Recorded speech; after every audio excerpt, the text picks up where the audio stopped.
In Colombia, after an act of recognition and responsibility in the Department of Norte de Santander and in the context of the hearings by former paramilitary commander Salvatore Mancuso before the Special Jurisdiction for Peace on the consequences left by paramilitary actions in this region and on the border between Colombia and Venezuela, the foreign ministers of these countries are finalizing protocols for the search of people buried in Venezuelan territory by paramilitaries. From Bogotá, our correspondent Hernán Tobar with the following report. These ovens are located in a border zone with Venezuela in the Department of Northern Santander and are silent witnesses to the actions of paramilitary groups.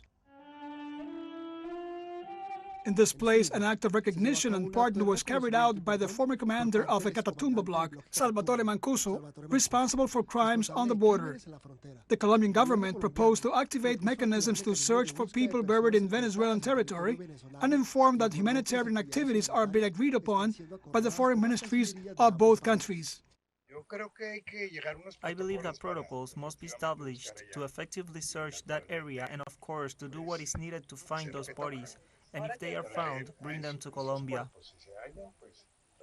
This act takes place in the middle of the hearings that the former paramilitary chief Salvatore Mancuso is holding before the Special Jurisdiction for Peace, where he is supposed to contribute to the truth, not only regarding the paramilitary actions in Colombia, but also his relationship with civilians and military authorities that led to the murder of thousands of people during an armed conflict that left a deep trail of violence in the northern part of the country.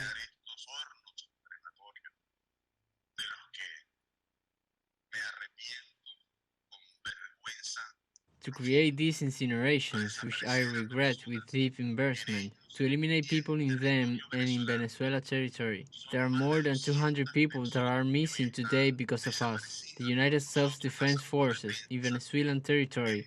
I know this because I have been told by Jorge Iván Laverde and others that have been in acts of recognition and in contact with victims many times.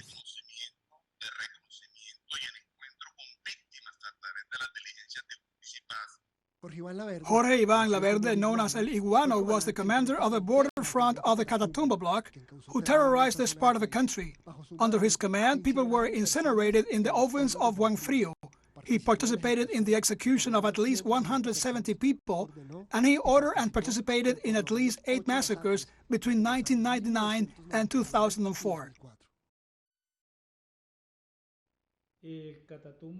Catatumbo was a paramilitary scenario on May 29, 1999, as he indicated.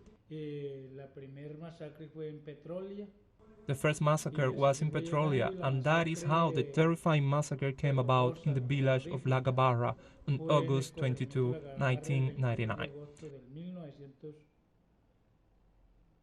That generated a great displacement, a great exile, great state neglect.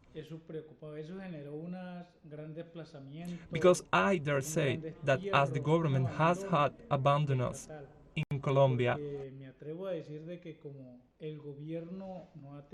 in the territories that by nature are rich but were declared vulnerable,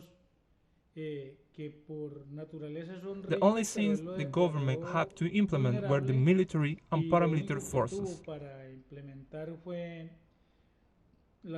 To besiege, tire, and board the peasants. And that was how they started with that peasant massacre. While the victims of paramilitary actions asked Salvatore Mancuso to provide more details and names of the people involved in disappearances, murders, and massacres, social organizations demand to know the whole truth about the responsibility that sectors of the army, politics, and business have had in these events.